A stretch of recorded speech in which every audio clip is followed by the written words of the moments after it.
Good morning. This is my 10th January's lecture, and today we shall discuss about the explanation of hydrogen atom on the basis of Neil Bohr's atomic model. And इसमें हम लोग तीन चीज़ें find out करेंगे: radius of nth orbit, और उसमें हम लोग डिफरेंट ऑर्बिट्स के रेडियस और उनके रेशियोज कैलकुलेट करेंगे। फिर उसके बाद हम लोग velocity of electron in nth orbit, उसमें हम लोग डिफरेंट ऑर्बिट्स के अंदर इलेक्ट्रॉन की वेलोसिटी कैलकुलेट करेंगे। और इसके बाद हम लोग energy of electron in nth orbit, जिसके अंदर हम लोग डिफरेंट ऑर्बिट्स के अंदर उसकी एनर्जी कैलकुलेट करेंगे। और फिर इस बेसिस पर, एनर्जी के बेसिस पर, फिर हम लोग जो एनर्जी स्पेक्ट्रम है उस एनर्जी स्पेक्ट्रम के बारे में डिस्कस करेंगे। और इसके साथ ही फिर ये चैप्टर हमारा क्या हो जाएगा, फिनिश हो जाएगा। तो सबसे पहली चीज हम लोग इसके अंदर डिस्कस करते हैं radius of nth orbit from Niels bourse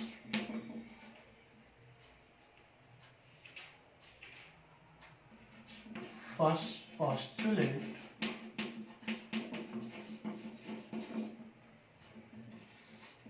of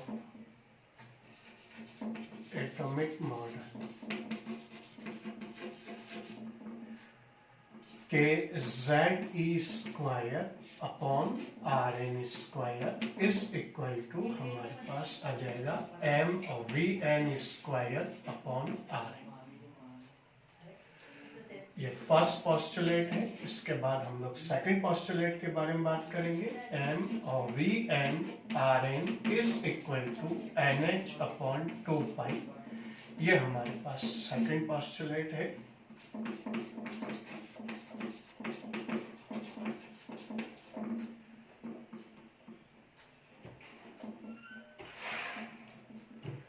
और MVN RN is equal to NH upon 2 pi हमारे पास क्या होगा, सेकंड पॉस्टुलेट होगा। यहां से हम लोग क्या करेंगे, Vn की वैल्यू लेंगे और Vn इज इक्वल टू हमारे पास आ जाएगा NH upon 2 pi M RN। Putting this value in first equation first के अंदर जब हम लोग ये वैल्यू पुट करेंगे तो हमारे पास इसके अंदर वैल्यू आ जाएगी कि ZE square upon RN square is equal to M upon RN into, और VN की जगह पुट करेंगे NH अपॉन 2 पाई M और VN 2 pi M RN।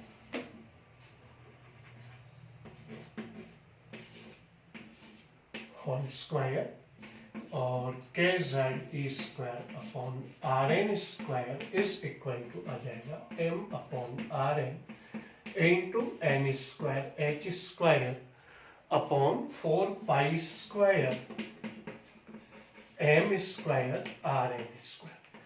RN square से तो RN स्क्वायर कैंसिल हो गया, एक M से एक M कैंसिल हो गया, और हमारे पास RN इज इक्वल टू आ गया N square H square upon 4 pi square M के ZE स्क्वायर। आपके पास RN का फॉर्मूला आया फॉर हाइड्रोजन एटम, क्योंकि हाइड्रोजन एटम में एक ही ऑर्बिट होता है। फॉर हाइड्रोजन एटम आपके पास क्या होगा, Z is equal to number of proton, इसके अंदर क्या होगा, 1 होगा।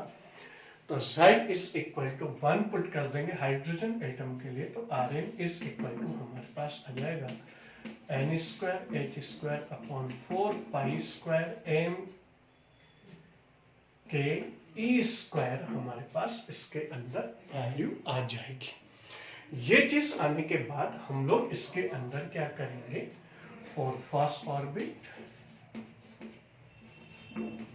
n is equal to 1, R1 is equal to हमारे पास कितना आ जाएगा, h square upon 4 pi square m के e स्क्वायर, और वैल्यूज पुट करेंगे, h की वैल्यू प्लैंक कांस्टेंट 6.63 इंटू 10⁻⁻34 का whole square upon 4 pi square का मतलब 3.14 का whole square, m mass of electron 9.1 into 10⁻31, k की वैल्यू हमारे पास आ जाएगी 9 इंटू 10⁻9 और इसकी वैल्यू आ जाएगी e की 1.6 इंटू 10⁻, इधर में 1.6 इंटू 10⁻⁻19 का होल स्क्वायर। और ये चीज जब हम लोग सॉल्व करेंगे तो हमारे पास वैल्यू आएगी R1 is equal to 0.529 angstrom,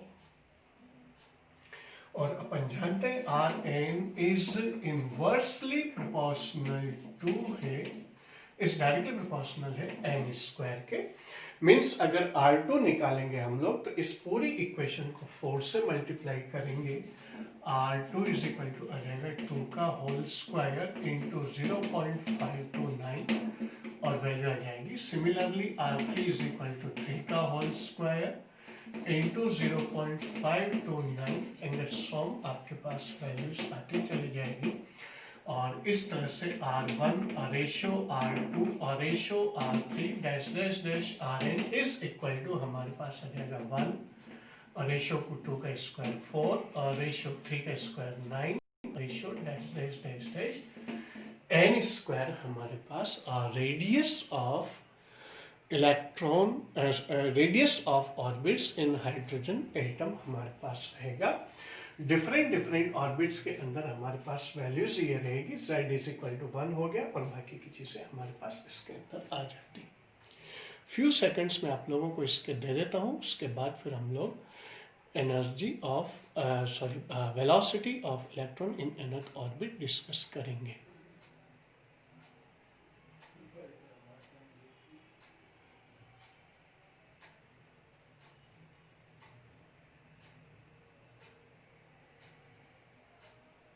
okay, अब इसके बाद आता है हमारे पास velocity of electron in nth orbit.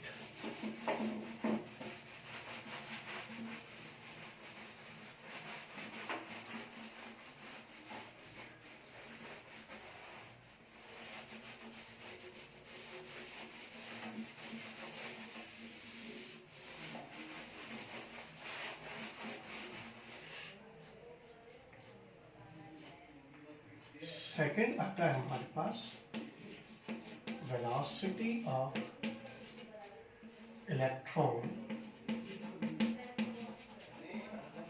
In nth orbit.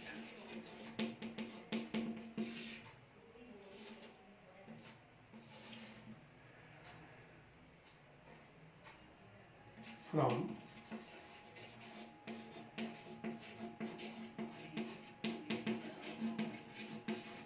second postulate of Niels Bohr's atomic model।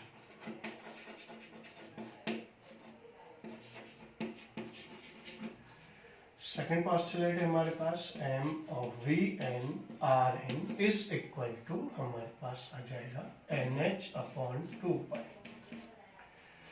और Vn इज इक्वल टू हमारे पास आ जाएगा NH upon m R। Putting value of R in above equation,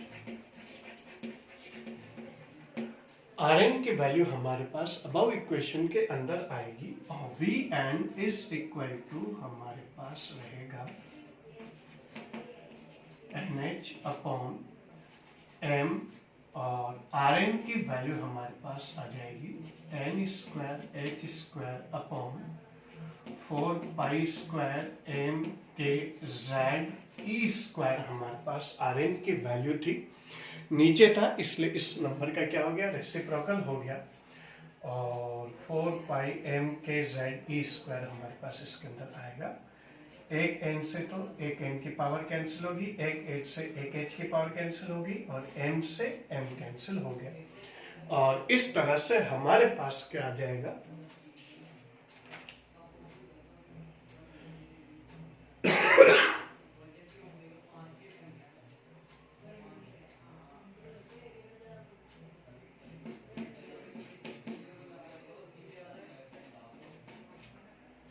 एक पाई से एक pi cancel हो गया, और 4 से 2 टाइम कैंसिल हो गया, तो V N is equal to हमारे पास आ जाएगा 2 पाई के Z E square upon N H. 2 pi के Z E square upon N H हमारे पास इसके अंदर वैल्यू आएगी। तो यहाँ पर 2 पाई के हाइड्रोजन एटम के लिए जेड इज इक्वल टू हम लोग 1 ले लेंगे, और hydrogen atom, atomic number hydrogen atom का कितना होता है, 1 होता है, तो हम लोग इसकी वैल्यू क्या पुट कर देंगे, 1 पुट कर देंगे, और V N is equal to आ जाएगा 2 pi K E square upon H हमारे पास इसके अंदर आएगा, एन एच हमारे पास इसके अंदर आ जाएगा। जेड इज इक्वल टू हम लोग 1 पुट कर देंगे, और यहाँ पर ये चीज हमारे पास रिजल्ट में है कि V N is inversely proportional to कितना है, एन है, ऑर्बिट नंबर आपके पास क्या होगा, वेलोसिटी के इनवर्सली प्रोपोर्शनल रहेगा, यानी जैसे जैसे हम लोग वेलोसिटी की वैल्यू बढ़ाते जाएंगे, और सॉरी ऑर्बिट की वैल्यू बढ़ाते जाएंगे, वेलोसिटी क्या होती जाएगी, डिक्रीज होती जाएगी। For first orbit, hydrogen atom के फर्स्ट ऑर्बिट के अंदर हमारे पास n इज इक्वल टू कितना लेंगे, हम लोग 1 लेंगे, और v1 इज इक्वल टू आ जाएगा 2 pi K E square upon h। Value put करेंगे, 2 पाई की वैल्यू 3.14, k की value 9 into 10 to the power 9, E square की value 1.6 into 10 to the power -19 का whole square upon 6.63 into 10 to the power -34 हमारे पास इसके अंदर वैल्यू आ जाएगी। और इस तरह से हमारे पास क्या होगा, इसकी value v1 is equal to आ जाएगा 2.2 into 10 to the power 6 metre पर सेकेंड आपके पास velocity of electron in first orbit of hydrogen atom रहेगा। यहाँ पर हमारे पास क्या होगा, अगर हम लोग V2 की वैल्यू कैलकुलेट करना चाहते हैं तो 2.2 इंटू 10 टू द पावर 6 को 2 से डिवाइड करेंगे, और V3 कैलकुलेट करना है तो वही 2.2 इंटू 10 टू द पावर 6 को हम लोग 3 से डिवाइड करेंगे। और इसी तरह से अगर हम लोग रेशियो निकालते हैं, V1 ratio V2 ratio V3 ratio dash dash dash, Vn is equal to 1 ratio 1/2 ratio 1/3 ratio dash dash dash, और 1/n आपके पास इसके अंदर आएगा। तो ये चीज आपके पास क्या होगी, वेलोसिटी ऑफ हाइड्रोजन एटम आया, और इस तरह से हम लोग इसकी वैल्यू क्या कर लेंगे, कैलकुलेट कर लेते हैं। तो ये चीज हमारे पास इसके अंदर वैल्यू रहेगी। फ्यू सेकंड्स में आप लोगों को दे देता हूँ, then after we shall discuss about the energy of electron in nth orbit and different orbits of hydrogen atom.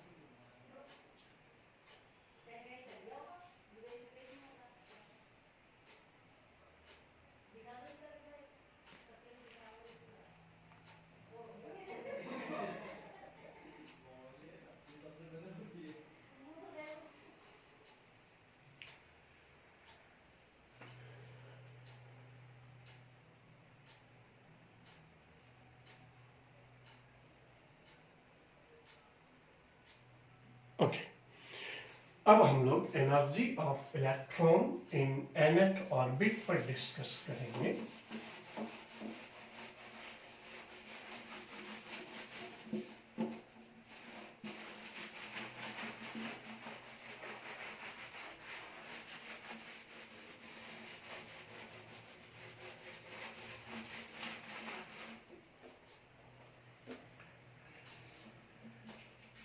Third चीज है energy of electron in nth orbit of hydrogen atom.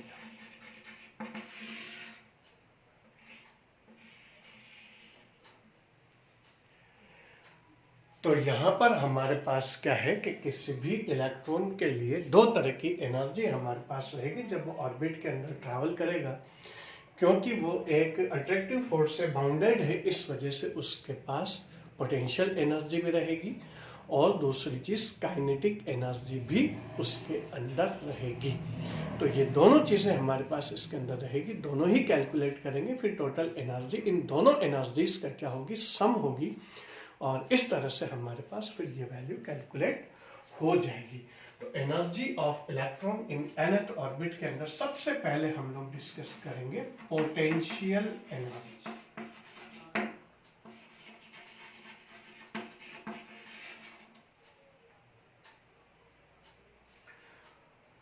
Work done in displacing the electron from infinite to r, ये वैल्यू हम लोगों को इसके अंदर लेनी है। तो W इज इक्वल टू हमारे पास आ जाएगा, कहाँ से ला रहे हैं, इनफाइनाइट से कहाँ तक ला रहे हैं, nth ऑर्बिट तक ला रहे हैं, F डॉट dr आपके पास इसके अंदर आएगा। फिर W इज इक्वल टू हमारे पास कितना आ जाएगा, इंटीग्रल Rn, F की वैल्यू पुट करेंगे kz square upon Rn square into dr, R square कोई भी आर डिस्टेंस पर हम लोग ले लेंगे, और फिर उसके बाद के जेड ई स्क्वायर हमारे पास कॉमन है, बाहर निकल जाएगा, और आर की पावर -2 डी आर, कहाँ से कहाँ तक, इनफाइनाइट से लेकर के आर एन तक हमारे पास रहेगा। और W is equal to integration हमारे पास आ जाएगा इसके अंदर -1 अपॉन आर, कहाँ से कहाँ तक, इनफाइनाइट से लेकर आर एन तक, और इट इम्प्लाइज माइनस के जेड स्क्वायर साथ में रहेगा।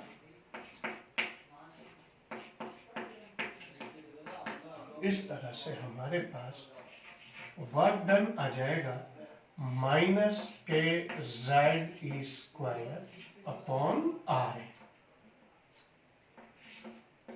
1 upon R N -1 upon infinite.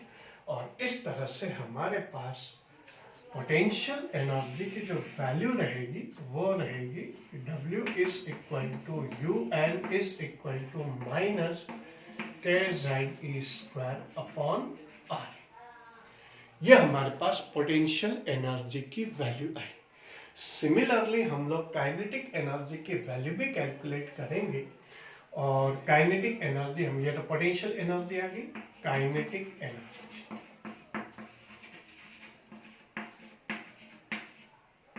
इन nth ऑर्बिट।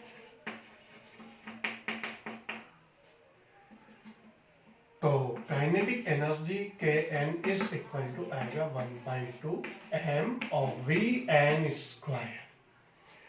तो m/2 तो आपके पास आ जाएगा, और Vn स्क्वायर की वैल्यू आपके पास, Vn की वैल्यू होती है 2 पाई के Z E square upon NH का होल स्क्वायर हमारे पास इसके अंदर रहेगा।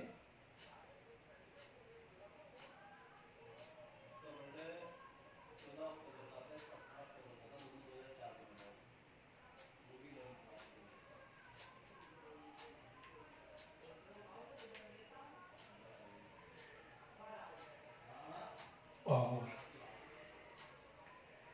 के एन इज इक्वल टू हमारे पास आ जाएगा m/2 into 4 pi square K Z E square upon n square h square. और अपन जानते R N is equal to आपके पास कितना होता है, n square h square upon 4 pi square m K Z E square आपके पास इसके अंदर आ जाएगा। तो 4π² k² z² e4 आपके पास इसके अंदर है। तो kn इज इक्वल टू आपके पास आ जाएगा kz² अपॉन 2rn आपके पास इसके अंदर वैल्यू रहेगी। तो पोटेंशियल एनर्जी हमारे पास आ गई, काइनेटिक एनर्जी हमारे पास आ गई, टोटल एनर्जी की वैल्यू हम लोग जब कैलकुलेट करेंगे तो total energy En is equal to कितना आ जाएगा Kn प्लस Un। Kn की value kz² upon 2rn plus minus kz² upon r potential energy. और इस तरह से हमारे पास En इज इक्वल टू आ जाएगा kz² अपॉन 2rn और with negative sign for first orbit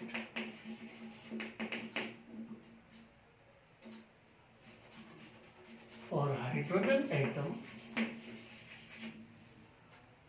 hydrogen atom के केस में z इज इक्वल टू 1 लेंगे तो En इज इक्वल टू आ जाएगा आपके पास ke² अपॉन 2rn। k की वैल्यू पुट करेंगे 9 इंटू 10⁻⁹। e² की वैल्यू आ जाएगी 1.6 इंटू 10⁻⁻19 का होल स्क्वायर अपॉन 2। Rn की वैल्यू हमारे पास फर्स्ट ऑर्बिट के लिए हमारे पास आ जाएगी 0.529 इंटू 10⁻⁻10। और जब इसको सॉल्व करेंगे हम लोग तो ये वैल्यू आएगी माइनस साइन के साथ -13.6 इलेक्ट्रॉन वोल्ट। ये फर्स्ट ऑर्बिट के लिए आएगी for n is equal to 1 वाले केस के लिए। और इसी तरह से हमारे पास सेकेंड एनर्जी के लेवल जो आपके पास आएगा वो आ जाएगा -13.6 अपॉन n², क्योंकि Rn के इन्वर्सली प्रोपोर्शनल है and Rn is directly proportional to n²। तो हमारे पास -13.6 अपॉन n² हमारे पास इसके अंदर वैल्यू रहेगी और -13.6 अपॉन 2 का स्क्वायर आ जाएगा आपके पास यानी 4 तो -3.4 इलेक्ट्रॉन वोल्ट। और इस तरह से हमारे पास आगे से आगे नेक्स्ट अगर 3 के स्क्वायर से 9 से डिवाइड करेंगे तो -1.51 इसके अंदर वैल्यू रहेगी हमारे पास। और इसी तरह से बाकी की वैल्यूज हमारे पास आती चली जाएगी। और इसके अंदर फिर है जो 0.85 हमारे पास अगर मान लो E3 अगर हम लोग कैलकुलेट करते हैं तो E3 की वैल्यू हमारे पास रहेगी